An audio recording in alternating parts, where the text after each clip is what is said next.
সুদানের সন্ত্রাসী হামলায় নিহত হয়েছেন বাংলাদেশি ৬ শান্তিরক্ষী, আহত হয়েছেন ৮ জন। আবেই এলাকায় জাতিসংঘের ঘাঁটিতে চালানো এই ভয়াবহ হামলার পেছনে আরএসএফকে দায়ী করছে দেশটির সেনা সমর্থিত সরকার।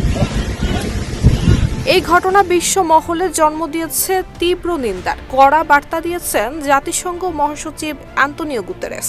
শোক প্রকাশ করে বিবৃতি দিয়েছে বাংলাদেশের আন্তঃবাহিনী জনসংযোগ পরিদপ্তর এবং উদ্বেগ জানিয়েছেন প্রধান উপদেষ্টা ডক্টর মোহাম্মদ ইউনূস।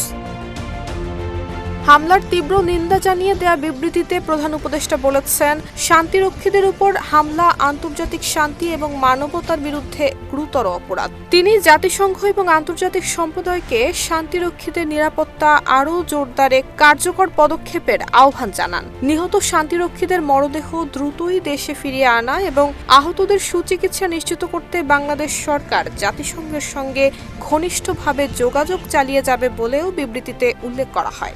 আপনার প্রিয় কাপড়ের যত্নে এলো এনজাইম সমৃদ্ধ Arik silver wash detergent powder 500 গ্রাম মাত্র 70 টাকা। প্রিমার্ক। 2023 সালের এপ্রিল থেকে সুদানের সেনাবাহিনীর সঙ্গে লড়াই চালিয়ে যাচ্ছে দেশটির আধা সামরিক বাহিনী আরএসএফ। এই অঞ্চলে তারা মোতায়েন করেছে যোদ্ধা, ড্রোন এবং মিত্র মিলিশিয়া। সুদানের সেনাবাহিনীর অভিযোগ, আরএসএফকে সমর্থন দেয় আমিরাত। আমিরাতের বিরুদ্ধে ড্রোন হামলা চালানোর অভিযোগও করে সেনাবাহিনী, যদিও এই অভিযোগ অস্বীকার করেছে তেল সমৃদ্ধ উপসাগরীয় দেশ আমিরাত। নুসরাত জাহান মেহেক, ঢাকা পোস্ট।